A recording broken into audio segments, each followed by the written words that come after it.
자, 이제라도 이제 정신 차려가지고, 조금 여유있게 강의를 해드릴게요. 아까 9번까지 했죠? 자, 이제 10번으로 갑니다. 10번. 다음 글의 가에 해당하는 사회학적 개념에 대한 설명으로 보기에서, 옳은 설명을 보기 위해서 모두 고르래요. 가가 뭘까요? 아까 제가 칠판에다 쭉 써나가면서 만들었잖아요. 사회적 행동 교환하는 게 사회적 상호작용. 이걸 지속하면 나타나는 사회적 관계. 사회적 관계를 전체적으로 파악해서 사회를 이해하는 하나의 틀이 만들어지는데 그 틀을 가라고 합니다. 가가 뭐예요? 사회구조. 사회구조. 자, 사회구조는 다섯 가지. 자, 복습 한번 해볼게요. 사회구조는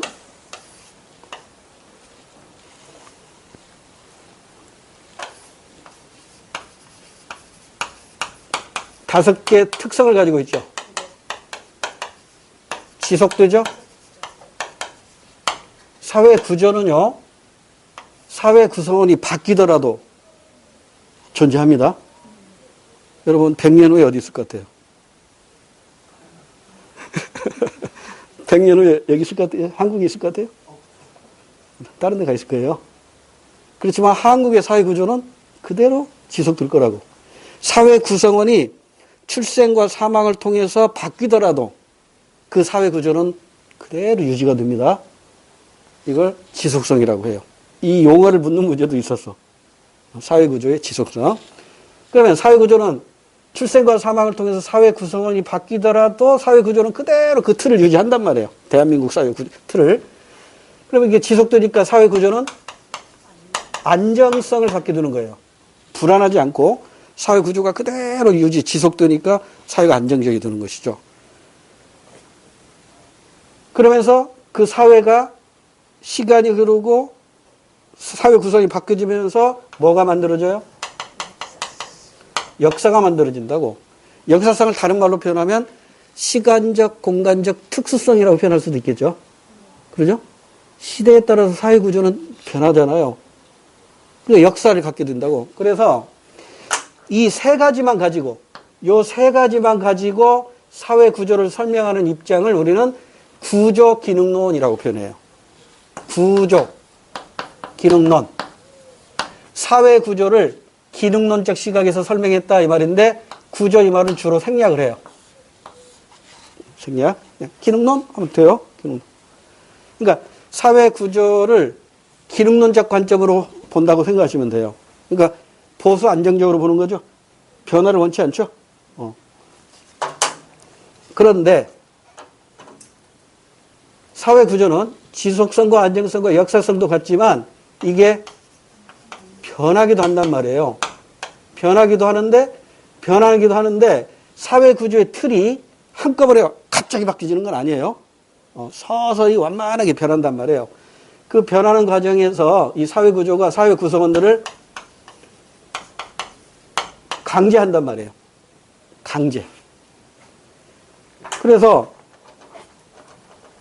변동성과 강제성만 가지고 사회 구조를 설명하는 사람들이 있어요. 그러니까 말을 바꾸면 지속성이나 안정성이나 역사성을 무시해버려요. 이걸 무시하고 사회 구조는 변동성하고 강제성밖에 없다 이렇게 보는 거예요. 이것만 가지고 사회 구조를 설명하는 사람들을 우리는 갈등론자라고 불러요. 그래서 결론이 나오는 거예요. 사회 구조를 어떻게 이해하는 게 가장 바람직할까요?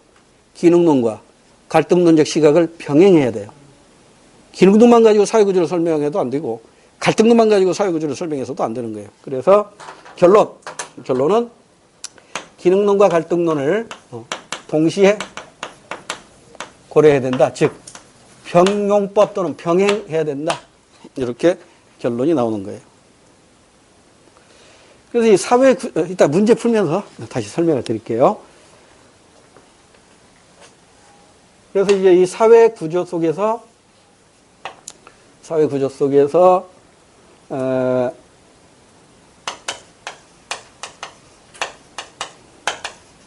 요것부터 하자.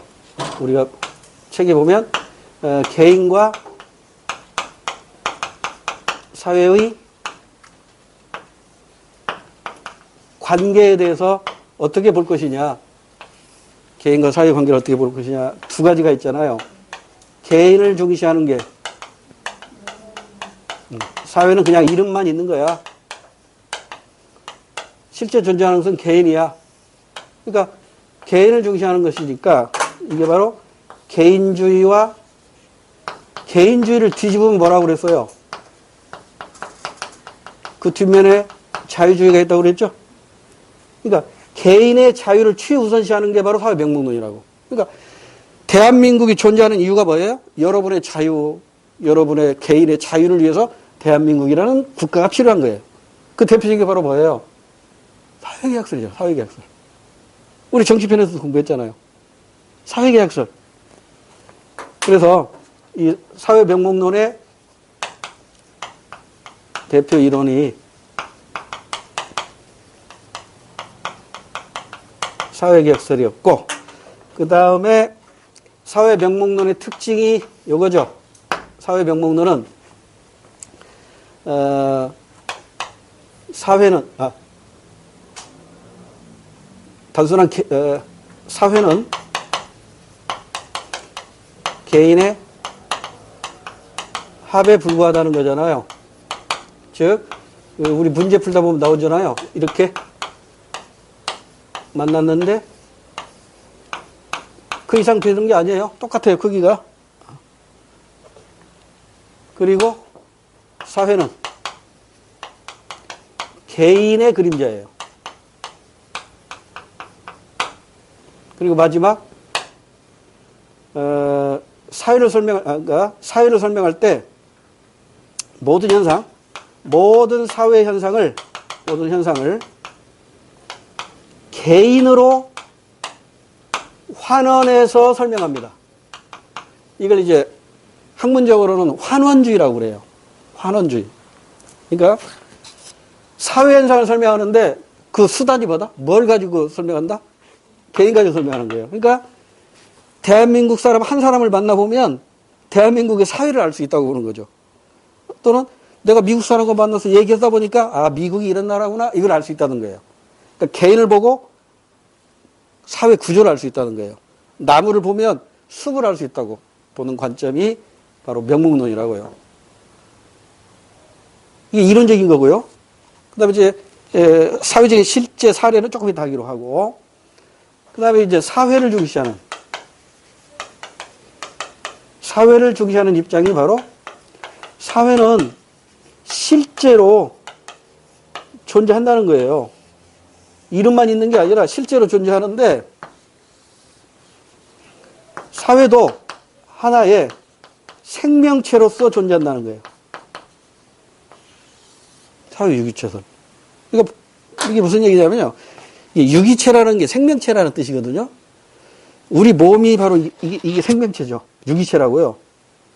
그래서 세포가 모아져서 조직이 되고, 조직이 모아져서 기관이 되고, 기관이 모아져서 생명체가 되잖아요. 그러니까 사회도 실제 사람과 똑같은 생명체로 보는 거예요. 그러니까 이 실제론에 의하면 사회는 개인의 합에 불과한 것이 아니라 그 이상이란 말이에요. 그 이상. 이 명목론에는 사회에는 영혼이 없어. 근데 실제로는 사회에도 영혼이 있다고 보는 거예요. 영혼. 언젠가 어느 TV 프로에서 사람의 영혼의 무게를 쟀더라고요. 사람의 영혼. 그러니까 임종하는 순간에 그 사람의 체중하고 임종하고 나서 체중이 다르대요. 영혼이 빠져나가서 무게가 달라졌대요. 그래가지고 이걸 가지고 영혼의 무게가 몇 그램이다 이렇게 얘기하는 사람도 있더라고요. 믿음이 가지를 않는데 영혼이랑 우리 눈에 보이진 않잖아요. 근데 실제 임종 직전에 무게하고 임종 직후의 무게가 다르대요.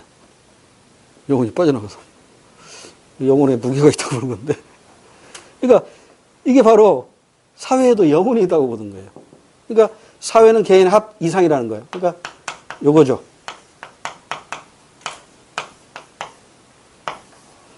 여기까지만 하면 명목론이잖아요. 근데 사회는 이렇게 존재하는 게 아니라 사회는 이런 모습으로 존재한대요. 이게 뭐예요? 그 이상 사회만이 갖는 어떤 보이지 않는 힘, 보이지 않는 손, 이거잖아요. 그게 바로 사회 유기체설의 바탕을 둔 사회실존론입니다. 그래서 개인은 사회의 그림자가 되는 거죠. 사회가 있고 그 그림자가 개인이에요. 그러니까 사회가 먼저야. 사회가 먼저. 그래서 모든 사회현상은 사회로 환원해서 설명해요.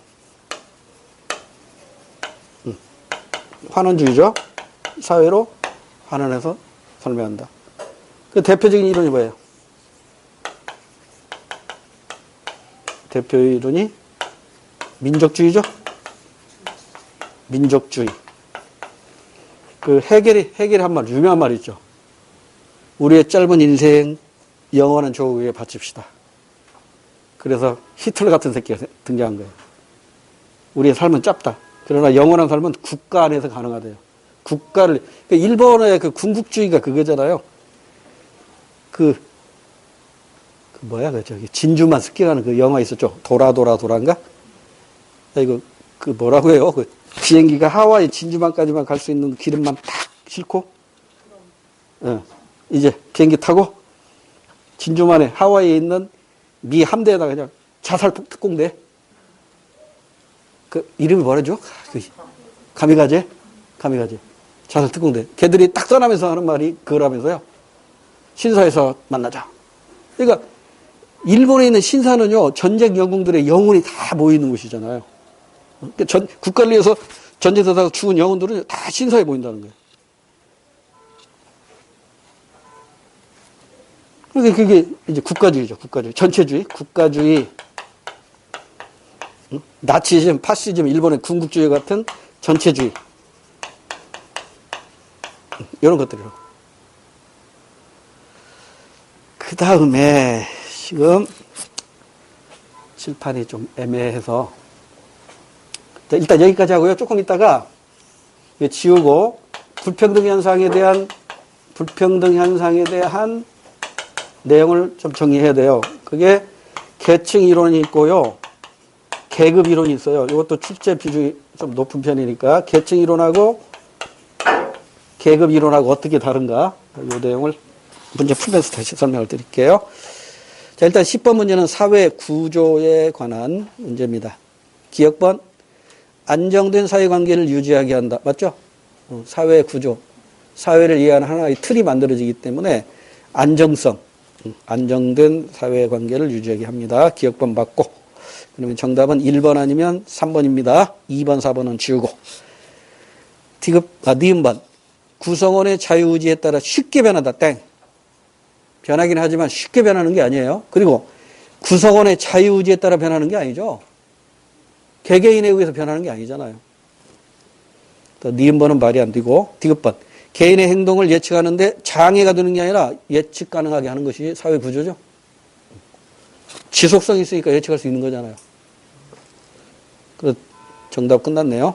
리을번, 개인의 행동을 제약하고 자유를 구속하게 한다. 이게 바로 강제성이죠. 강제성. 그럼 여기에서 이것과 연결을 시켜봅시다.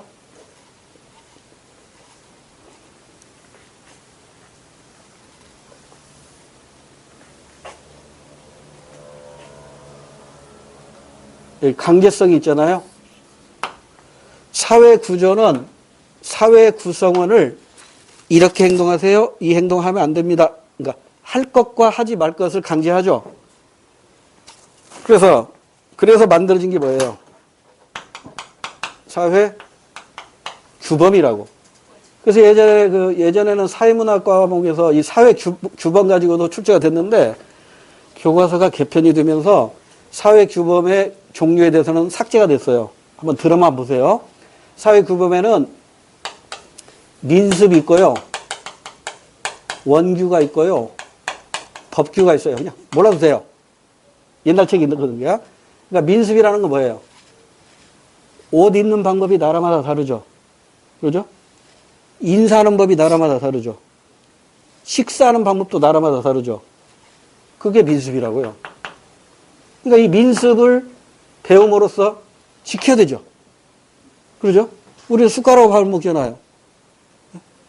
그러다가 맨손으로 밥 먹으면 혼나잖아요. 관계성이죠. 그 다음에 원규라는 것은 문자 그대로예요. 가장 원초적인 규칙이에요. 대표적인 게 형제간에는 결혼 못한다 이거죠. 형제자매. 그러니까 근친상간을 할 수 없다 이런 거잖아요. 이걸 어기면 굉장히 강한 제재를 받아요. 민습을 어기면 제재를 받긴 하지만 그냥 가볍게 받잖아요. 근데 원규를 얻으면 이건 사회에서 추방당합니다. 법규는 뭐예요? 민습이나 원규는 이게 불문법이라고 해요. 불문법. 근데 법규는 성문화되어 있다고. 우리가 이 법과정치에서 공부했었죠? 그래서 이런 내용들이 왜 만들어져요? 사회 구조를 강제하기 위해서. 지키게 하기 위해서. 하지 말게 하기 위해서. 이거잖아요. 이제 이거 무시하셔야죠. 아, 옛날에 이거 있었는데 지금은 교과서에서 빠졌어. 없어졌어요. 그럼 사회 규범을, 이 강제성은 사회 규범을 지키게 하는 거죠. 그러죠? 사회 규범을 지키게 하는 게 바로 강제성이잖아요. 그런데 사회 규범을 지키지 않는 사람이 생기죠. 그러니까 그 사회 규범을 안 지키니까 이걸 강제해야 할 거 아니에요. 그래서 안 지키는 것을 뭐라고 해요? 이렇게 얘기하거든요. 그래서 이것도 시험 문제에서 가끔 나온다고. 매년 나오는 건 아니지만 수능에서는 매년 나와요. 근데 우리 시험에서는 매년 나오는 건 아니야. 그러면 이게 일탈 행동이 이게 교과서가 이게 바뀔 때마다 자꾸 바뀌거든요. 그래서 지금 현재 교과서에는 세 가지만 나와. 하나, 둘, 셋이야. 이 세 가지가 어디서 가져온 거냐면 미국 사회학책에서 컨닝한 거야. 우리나라 이 사회학자들이 대부분 미국 가서 박사학위 받은 사람들이에요. 그러니까 미국 책 컨닝해갖고 그대로 베껴놨다고. 그러니까 우리 실정에 맞지 않는 것도 있어. 우리나라 대한민국 사회에 맞지 않는 이론도 있다고. 근데 지금 미국을 그대로 이게 컨닝한 거거든요. 그 세 가지가 있어. 순서대로. 제일 먼저가 이거고, 두 번째가, 세 번째가, 뭐 그런 시험 문제가 나올지는 모르겠지만 순서대로 시대가 흐름에 따라서 요런 이론이 지배했다가 요런 이론이 지배했다가 요런 이론이 지배했다가 이렇게 사회가 농경사회에서 산업사회, 산업사회가 또 완성되는 과정에서 이러한 이론들이 전개가 돼요. 그래서 이게 아놈이라는 말이 이게 합성어거든요. 그러니까 놈이라는 게 이게 규범이라는 뜻이에요. 아는 이제 접두사로 없다 이런 뜻이거든요. 규범이 사라지는 거야. 이걸 누가 얘기했냐면 뒤르켐. 이게 이제 미국식 발음인데 이 사람 원래 프랑스 사람이에요. 프랑스식 발음을 하면 뒤르깽입니다. 뒤르깽. 미국에서 활동했기 때문에 뒤르켐이라고 하는데 이 뒤르켐이라는 사람이 이 단어를 처음으로 만들었어요. 처음부터 이 단어가 있었던 게 아니야. 규범이라는 단어가 있었지만 그러니까 놈이라는 단어는 있었지만 아놈이는 없었거든요. 근데 이 놈에다가 아자를 붙여버린 거야. 그러니까 뒤르켐의 아놈이는 뭐냐면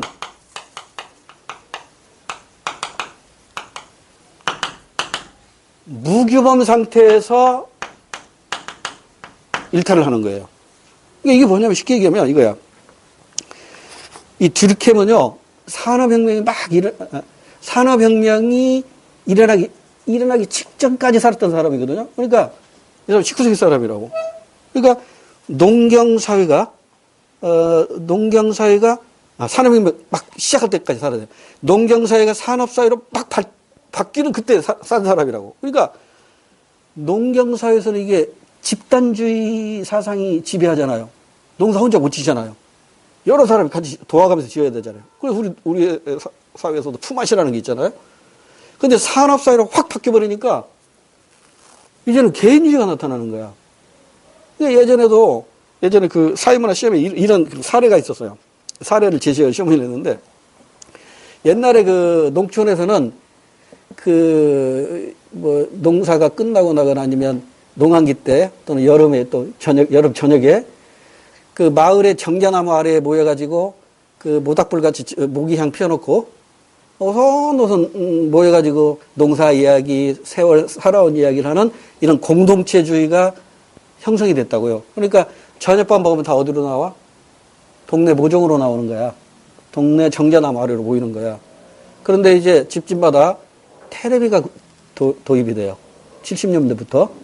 테레비가 들어오니까 이제 동네 나와요, 안 나와요? 안 나와요. 전부 여로 드라마 봐요. 여로 보셨어요? 여로. 드라마만 보고 막 눈물 흘리고 그러는 거야. 그러니까 이제 공동체 문화가 개인주의 문화로 딱 바뀌어지니까 이제 혼란스러운 거야. 공동체주의를 따를 것인지 개인주의 문화를 따를 것인지. 거기다가 100년 전에 기독교가 도입되면서 제사 문화가 추도 예배 문화로 바뀐단 말이에요. 그러니까 기독교인들은 예배를 봐. 제사를 안 지내. 그런데 집안에서도 유교를 지지하는 사람이 있고 기독교를 지지하는 사람이 있잖아요. 그래서 싸우게 된다고. 야, 유교식으로 제사 드려야 이게 우리 민족의 전통인데 제사를 안 지내? 이거라고. 근데 기독교들, 야, 이거 우상숭배인데 무슨 제사냐고. 이렇게 된다고요. 그럼 혼란에 빠지잖아요. 그래가지고 사회가 혼란에 빠져. 그러니까 규범이 사라져버리는 거야. 그 사회를 지탱하던 그 규범이 사라져. 그러니까 사회가 혼란에 빠져요. 이걸 듀르켐은 아노미라고 표현했다고요. 그러니까 규범이 사라지고 이로 인해서 가치관도 사라지고 가치관이 혼란에 빠지니까 사람들이 혼란에 빠져서 일탈을 하게 되더라. 그런데 듀르켐의 수제자가 파슨스라는 사람이 있어요. 몰라도 돼. 파슨스의 또 수제자가 있어. 대를 이은. 그 제자가 머튼이라는 사람이 있어. 그러니까 듀르켐에 의하면 손자 제자야. 손자. 그러니까 이 머튼이라는 사람이 아버지 뻘되는 파슨스가 듀르켐의 주장을 그대로 수용했단 말이에요. 근데 머튼이 보니까 할아버지 때 얘기한 아노미가 지금은 안 맞는 거야. 왜? 산업화가 완성이 돼가지고 지금은 산업화에 의한 개인주의가 딱 정착이 돼버린 거야. 사회가 급변하는 게 아니라 이제 사회가 완성이 된 거라고. 그래서 아노미를 문자 그대로 무규범 상태로 해석하면 안 된다는 거예요. 그럼 어떻게 해석해야 되냐? 이 머튼이라는 손자가, 듀르켐의 손자가 이걸 무규범으로 해석하지 말고 이렇게 해석하자.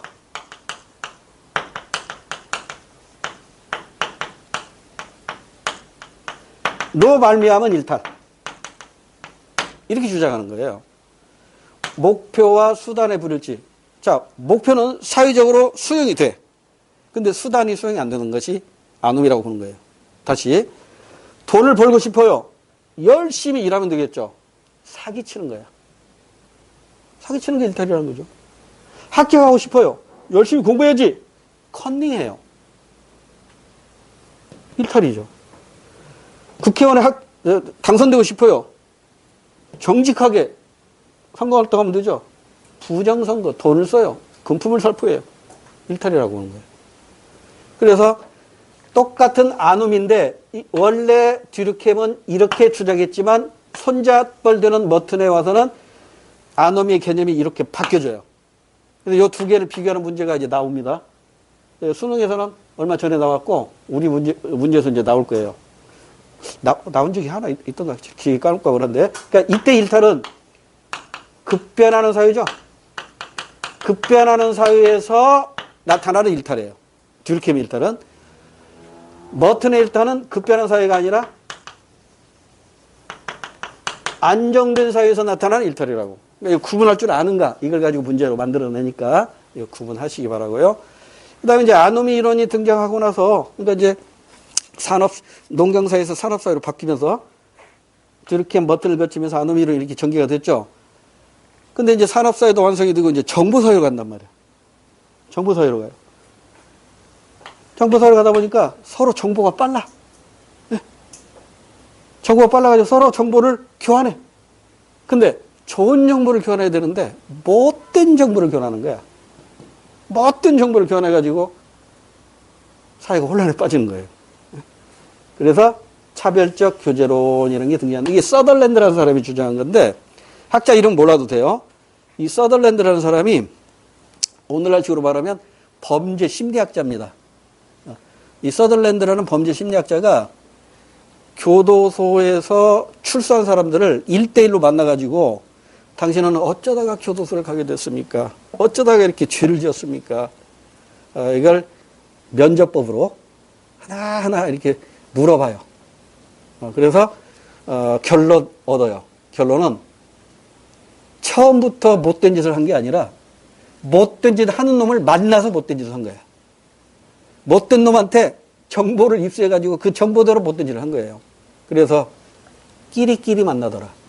끼리끼리 만나더라. 그러니까 그러잖아요. 똑같은 종이라도 향을 쌓으면 향내가 나지만 생선을 쌓으면 비린내가 난다고. 똑같은 사람인데 착한 사람 만나면 이 사람도 착한 사람이 되지만 못된 놈 만나면 얘도 못된 놈 된다는 거야.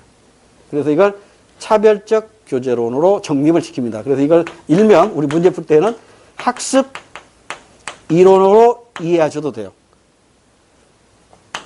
차별적 교제론은 바로 그거죠. 유유상종. 끼리끼리 논다는 거예요.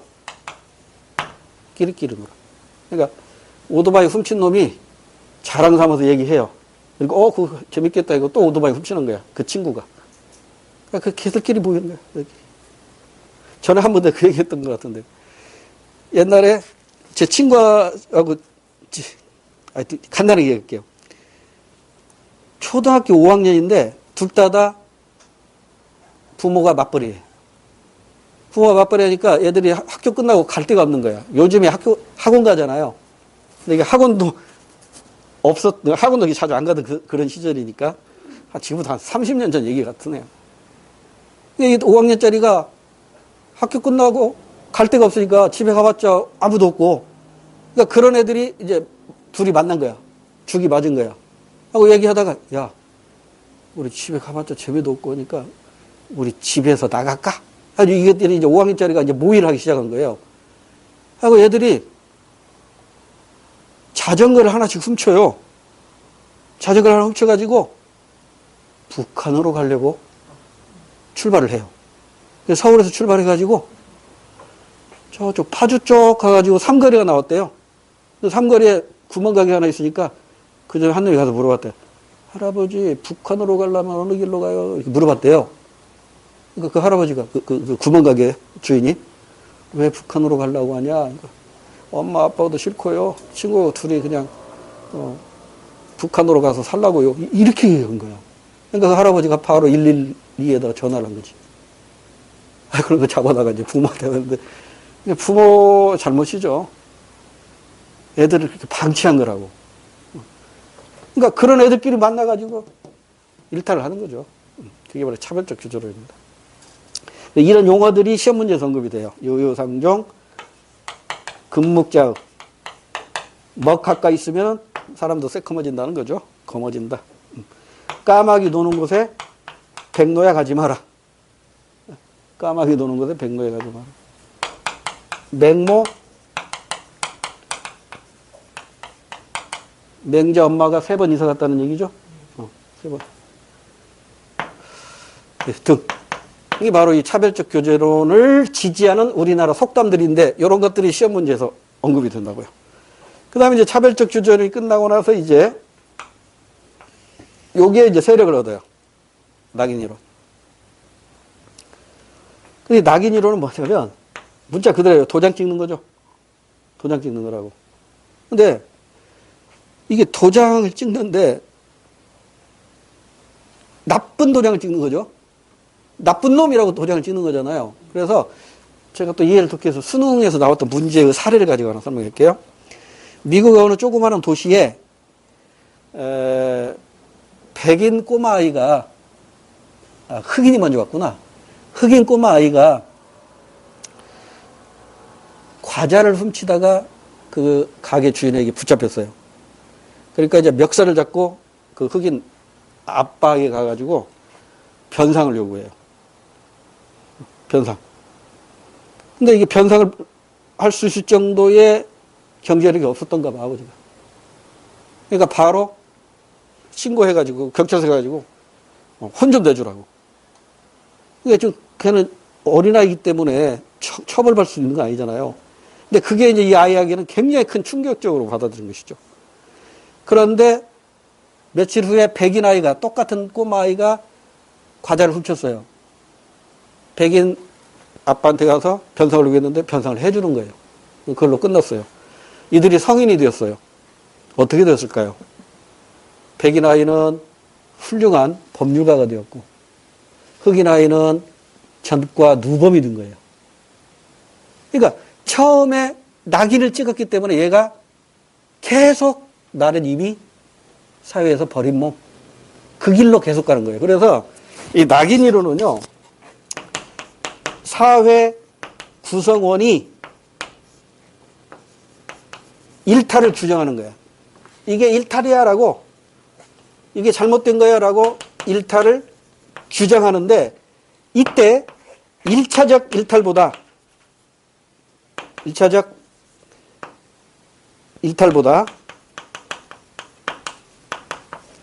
2차적 일탈에 관심을 갖고 있는 게 바로 낙인 이론입니다. 그래서 이 사회 구성원이 일탈을 규정하는데, 이때 일탈 규정이 차별적으로 제재를 하기 때문에 문제가 되는 거예요. 차별적 제재에 문제가 발생한다는 거예요. 이해가 됐는지 모르겠네요. 그러니까 차별적 제재로 일탈을 규정하기 때문에 그 아이가 1차적 일탈로 끝나는 게 아니라 2차적, 3차적, 4차적 이렇게 일탈로 발전한다는 거예요. 그러니까 함부로 일탈로 규정하지 말자는 거예요. 낙인 이론의 주장은 함부로 낙인 찍지 말자. 함부로 도장 찍지 말자. 이런 주장이 낙인 이론입니다. 자, 일단 이렇게 세 가지 정리하고요. 이제 문제 풀고 나서 또 보충 설명해 드릴게요. 자, 그럼 지금 어디로 가야 되죠? 11번으로 가야 되죠? 11번. 다음 대화에서 사회 구조를 바라보는 가불 관점의 일반적 특징에 대한 옳은 설명을 고르래요. 사회자 중장년층이 고용시장에서 밀려나는 원인이 무엇이라고 보십니까? 갑. 고용주만의 이익을 극대화하기 위해 고용시장은 구조적으로 중장년층 은퇴를 발생시키고 그들 중 대부분은 재취업의 기회도 박탈당합니다. 고용주만의 이익 극대화를 위해서 존재하기 때문에 중장년층이 고용시장에서 밀려난다는 거죠. 기득권자의 행패죠. 기능론이에요, 갈등론이에요? 갈등론자의 주장이겠죠. 의를 보세요. 경제적, 사회적 변화는 중장년층의 지식과 기술의 가치를 하락시키고 여기에 적응하지 못하는 사람은 은퇴할 수밖에 없어. 따라서 배워야 돼. 지식과 기능을 갖추면 될 거 아니야. 기능론이죠. 그래서 값은 갈등론자고 을은 기능론자입니다. 1번, 기억번 맞는 거 찾아야 되네요. 값의 관점은, 즉 갈등론자는 사회의 갈등을 균형 회복을 위한 일시적 과정, 땡, 이건 기능론자입니다. 갈등을 아까 잠깐 말씀드렸죠. 일시적이고 병리적인 현상으로 보는 건 기능론이고, 갈등론자는 갈등을 일상적이고 정상적인 상태로 보는 것이죠. 그러니까 기억번은 값을 을로 바꿔야 되고요. 니은번. 시험장에서는 좀 요령을 피우세요. 그러니까 기억번 들어가면 틀리니까 1번 딱 지우고, 그다음 나머지 살짝 보니까 전부 다 니은 들어있잖아요. 그럼 디귿번부터 가는 게, 이게 시험장에서 눈에 보여야 된다고. 그러려면 마음에 여유가 있어야 돼요. 여러분, 시험장에서 마음에 여유가 없으면요, 안 보입니다, 이게. 그러니까 요령이 필요해요. 자, 일단 기억번 틀렸으니까 1번 지우고, 그 다음에 2, 3, 4번은 니은번이 다 들어있으니까 니은번은 굳이 볼 필요가 없다는 얘기죠. 그럼 이제 디귿으로 갈게요. 값의 관점은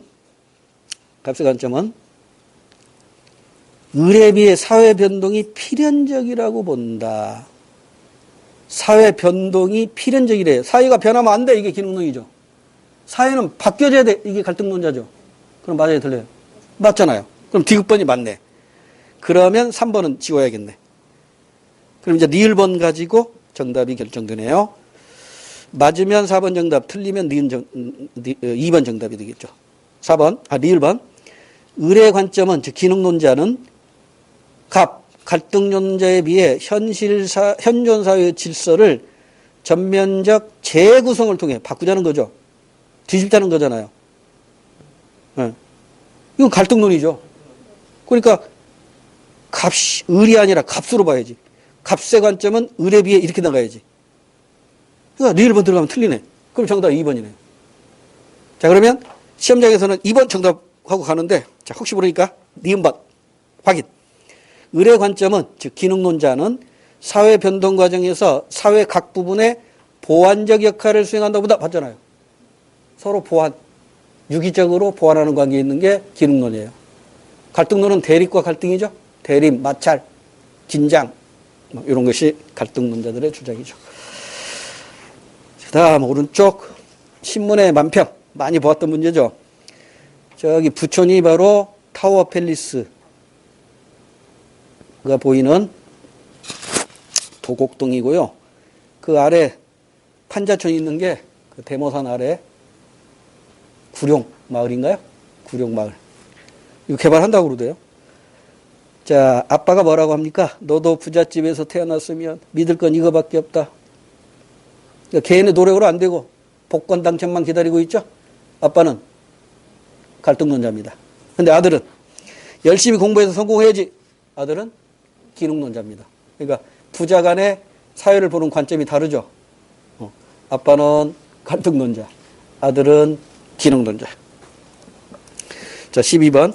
위 그림의 아버지와 같은 관점이니까 갈등론자입니다. 사회현상을 보고 있는 주장을 보기에서 고르래요. 기억. 학교 교육은 사회의 유지와 존속을 위해 필요하다. 이건 아들의 주장입니다. 기능론자, 아들의 입장이고요. 니은. 희소가치 분배 기준은 사회적으로 합의된 거래요. 사회적으로 합의된 거래. 가진 자가 합의한 게 아니라, 기득권자가 합의한 게 아니라, 특권층이 합의한 게 아니라 사회적으로 합의된 것이다. 이게 바로 기능론자. 그럼 끝났네. 기억과 니은은 아들의 입장, 기능론의 입장이고요. 그럼 보나마나 디귿 니을이 정답이겠죠. 확인해 볼까요? 디귿. 사회 계층화 현상은 다음 시간에 사회 계층화 현상 조금 더 구체적으로 설명을 드릴게요. 사회가 최선의 기능을 하는데 장애가 된대요. 사회 불평등 현상은 사회가 최선의 기능을 하는데 장애가 된데 최선의 기능을 한다 하면 이 기능론이잖아요. 근데 장애가 된다니까 갈등론이죠. 니 1번. 개인의 노력보다 사회 구조가 계층 형성에 더 큰 영향을 미친다. 따라서 노력으로 안 될 때에는 개인의 노력으로 성취가 된다면 이게 기능론자겠죠. 근데 개인의 노력으로 안 되니까 사회가 바뀌어져야 된다는 것이 바로 갈등론의 입장이란 말이에요. 그래서 디귿번과 니을번이 갈등론자에 해당이 됩니다. 13번. 오늘 13번까지만 할게요. 빈부격차를 바라보는 두 관점. 가나 볼까요? 가번. 빈부격차가 발생하는 것은 개인의 능력이나 노력의 차이보다 기득권자, 더 안 봐도 되죠? 기득권자 얘기 나오면 갈등론자들의 주장입니다. 나번. 나번도 볼 것은 없어요. 왜? 갈등론 나왔으면 기능론이겠죠. 모든 사람에게 기회는 균등하게 주어져 있다. 따라서 빈부격차가 발생하는 것은 개인의 능력과 노력의 차이에 기인하는 문제이다. 의대 가느냐, 간호대 가느냐, 개인의 능력과 노력에 기인하는 것이다. 기능론자죠. 그러니까 가가 갈등론자의 주장이고요. 나가 기능론자의 주장입니다. 자, 이제 옳지 않은 걸 골라야 됩니다. 1번. 가는, 갈등론자는 사회 각 집단 간에는 항상 이해관계를 둘러싼 긴장과 갈등이 존재한다고 본다. 갈등론자 맞네요. 긴장과 마찰, 대립과 갈등 이런 것들이 바로 갈등론자들의 주장이죠. 2번. 가는, 갈등론자는 사회 각 구성 요소들 간의 합리적인 역할 분담으로 지배 집단의 이익을 타파할 수 있다고 본다. 합리적인 역할 분담 나왔잖아요. 기능론자죠. 그러니까 기능론자니까 가가 아니라 나라고 해야 됩니다. 틀린 것 2번이 정답이네요. 3, 4번 공부거리로 읽어볼게요. 나는, 기능론자는 사회 구성 요소들은 상호 의존 관계에 있으며 사회 전체의 유지와 통합에 기여한다고 본다. 기능론자. 4번. 나, 기능론자는 사회 구성 요소들이 해야 할 일과 방식들은 이미 합의된 것이기 때문에 당연히 지켜야 한다고 본다. 이미 합의된 것. 기능론자. 기능론자. 그래서 2번만 틀렸습니다. 고생 많으셨습니다. 다음 시간에 이어서 진도 나갈게요.